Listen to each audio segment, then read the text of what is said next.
Assalamualaikum warahmatullahi wabarakatuh. Kami dari Tim Bahasa Indonesia SMK Cendekia Bangsa akan menyampaikan materi mengenai teks prosedur. Sebelumnya, kami sampaikan selamat atas kenaikan kelas kalian. Semoga di kelas 11 ini kalian bisa menjadi pribadi yang lebih baik. Mulai dari pengenalan Tim Bahasa Indonesia di SMK Cendekia Bangsa. Tim Bahasa Indonesia SMK Cendekia Bangsa terdiri atas 3 orang. Yang pertama ada Ibu Dian Rana SA, yang kedua ada Bapak Doni Rahman, dan yang ketiga ada Ibu Dwi Hajarianti. Mungkin kalian sudah pernah belajar bersama salah satu di antara kami. Di situ kami tuliskan nomor HP yang bisa kalian hubungi ketika kalian mengalami permasalahan atau ada pertanyaan seputar materi bahasa Indonesia. Baiklah, kita akan masuk ke materi teks prosedur. Pasti kalian sudah pernah belajar mengenai langkah-langkah dalam melakukan sesuatu. Misalnya ketika kemarin kalian belajar untuk bergabung di Google Classroom. Yang pertama, kalian melakukan pendaftaran email, kemudian ketika sudah masuk di kelas itu kalian mempelajari mulai dari forum, bagaimana mengunggah tugas, bagaimana kalian melihat nilai, dan sebagainya. Nah, langkah-langkah dalam melakukan sesuatu itulah yang dinamakan prosedur.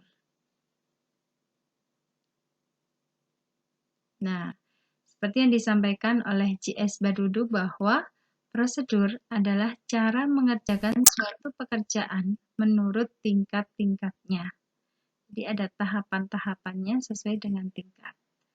Berikutnya, prosedur juga bisa diartikan sebagai tahap kegiatan untuk menyelesaikan suatu aktivitas berdasarkan KBBI. Sehingga dapat kita simpulkan bahwa teks prosedur adalah teks yang berisi tahapan-tahapan untuk mencapai tujuan. Jadi kemarin ketika kalian misalnya membuat rangkuman mengenai cara bergabung di Google Classroom, nah itu akan menjadi suatu teks prosedur, mulai langkah awal sampai dengan langkah akhir. Gitu. Ciri-ciri teks prosedur. Apa yang membedakan teks prosedur dengan teks-teks yang lain? Nah, yang pertama, ditulis secara jelas. Karena tujuan dari teks prosedur ini adalah memberikan penjelasan kepada orang lain agar orang lain bisa mengikuti langkah-langkahnya. Karena itu, teks prosedur harus ditulis secara jelas, sehingga mudah untuk dipahami. Yang kedua, langkahnya berurutan. Langkah-langkah ini harus dibuat mulai tahap 1, 2, 3, seperti itu, tidak boleh dibalik. Seperti kalau dalam agama Islam, ketika wudhu harus mulai dari awal sampai akhir, nah itu namanya tertib. Nah, seperti itu. Teks prosedur juga demikian, harus mengikuti langkah-langkah secara berurutan. Yang ketiga, antar kalimat bersifat koheren. Koheren bisa diartikan sebagai sesuatu yang menyatu. Jadi misalnya langkah 1 sampai 5, maka semuanya harus menjadi 1. Bukan ada langkah ketiga yang membahas sesuatu yang lain. Seperti itu. Berikutnya, yang keempat, isinya bersifat informatif, detail, objektif, universal, dan logis. Informatif karena tujuannya adalah untuk memberikan penjelasan, jadi memberikan informasi mengenai suatu hal agar orang bisa memahami. Berikutnya, detail. Detail artinya setiap langkah-langkah itu dituliskan secara terperinci. Dan objektif artinya ditulis sesuai dengan keadaan yang sebenarnya, tidak boleh ditulis sesuai dengan pandangan seseorang. Berikutnya bersifat universal, artinya mengenai banyak hal secara keseluruhan.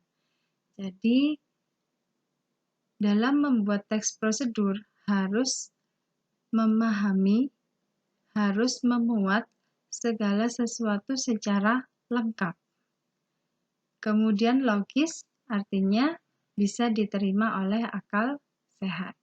Itu adalah ciri-ciri teks prosedur yang membedakan prosedur dengan teks yang lain. Berikutnya, struktur teks prosedur. Seperti kalian pelajari ketika kelas 10, masing-masing teks memiliki struktur yang membedakan teks itu dengan yang lain. Nah, seperti itu juga untuk teks prosedur ini. Ada 3 struktur dalam teks prosedur. Yang pertama, yaitu tujuan.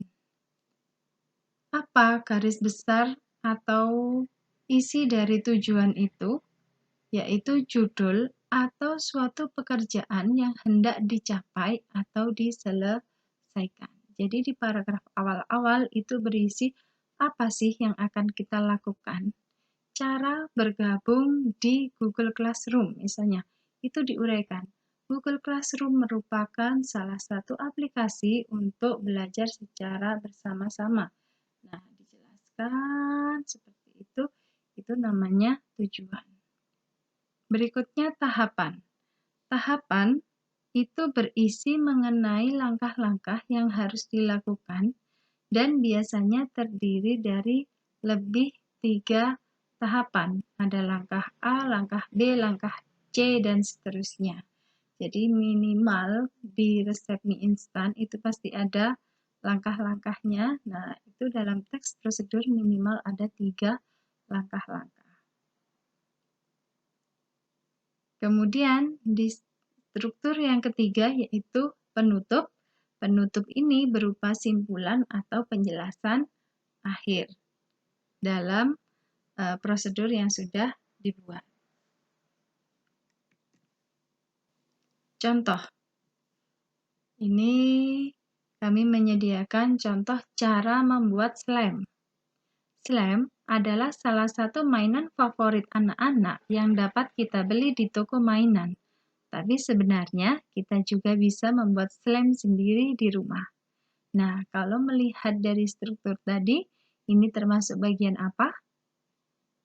Ya, tujuan. Cukup siapkan 1 botol slime aktivator yang bisa diperoleh di toko terdekat, 1 botol Kasen baby oil, pewarna makanan, warna sesuai dengan selera yang kamu inginkan, 1 botol lem povinal, sendok, dan piring. Berikut ini adalah cara membuatnya.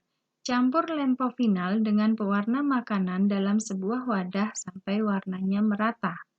Setelah tercampur, selanjutnya tambahkan slime aktivator ke dalam wadah tersebut dengan menuangkan sedikit demi sedikit sambil diaduk sampai campuran membentuk gel dan tidak lengket di wajah. Selanjutnya, tambahkan Kasen baby oil agar slime tidak lengket pada saat kita sentuh. Dan terakhir, slime siap untuk digunakan. Nah, itu ada tahap-tahap dalam membuat slime. Nah, itu untuk struktur masuk di langkah-langkah. Setelah mempelajari struktur, kita akan belajar mengenai kaidah kebahasaan. Apa saja? Yang pertama, menggunakan kalimat imperatif atau kalian dulu mengenalnya dengan kalimat perintah. Menggunakan kalimat deklaratif atau penjelasan, dan kalimat interrogatif atau pertanyaan. Kalimat imperatif misalnya, masukkan ini ke dalam ini. Nah, seperti itu. Itu namanya kalimat imperatif. kalimat deklaratif, misalnya slam merupakan mainan yang menjadi favorit anak-anak, tapi sebenarnya kita juga bisa membuatnya sendiri. Nah, itu deklaratif atau penjelasan, atau dulu kalian menyebutnya kalimat berita. Dan kalimat interrogatif atau pertanyaan, misalnya, pernahkah kalian tertarik untuk bergabung di Google Classroom? Nah, diawali dengan seperti itu. Kemudian kaidah kebahasaan yang kedua, menggunakan urutan atau langkah-langkah. Nah, langkah-langkah mulai dari 1 sampai seterusnya, seperti itu. Kemudian yang ketiga, menggunakan nomina atau kata benda dan partisipan atau kata ganti orang. Misalnya tadi kita nominanya slime, seperti itu. Partisipannya, pernahkah kalian berminat untuk membuat slime sendiri? Nah, seperti itu. Atau ketika memilih warna, gunakan pewarna makanan yang kalian sukai. Nah, itu ada kalian, di situ menunjukkan partisipan. Berikutnya menggunakan verba atau kata kerja. Ini sudah jelas ya, karena di situ ada langkah-langkah, maka masukkan, gunakan, tiriskan, misalnya kalau dalam mie instan, seperti itu. Menggunakan konjungsi atau kata hubung. Konjungsi bisa pada, yang, kemudian, setelah itu, begitu. Baiklah, berikutnya langkah-langkah membuat teks prosedur. Ketika kita akan membuat teks prosedur, apa saja yang harus kita lakukan? Gitu ya. Yang pertama, kita harus menentukan pekerjaan yang akan diselesaikan. Apa yang akan kita buat?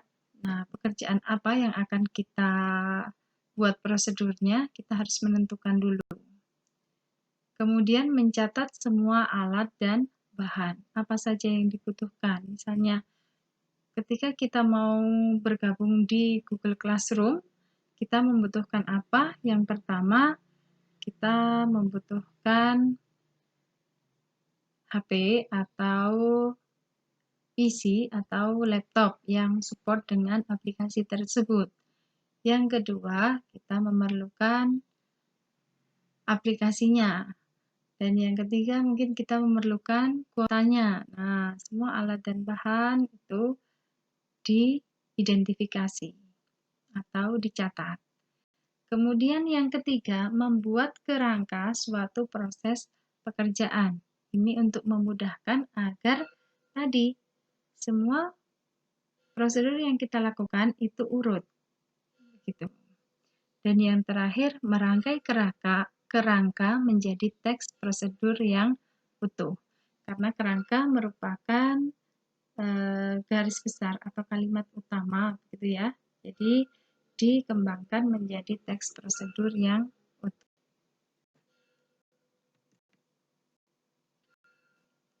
Baiklah, itu tadi materi mengenai teks prosedur di kelas 11 ini.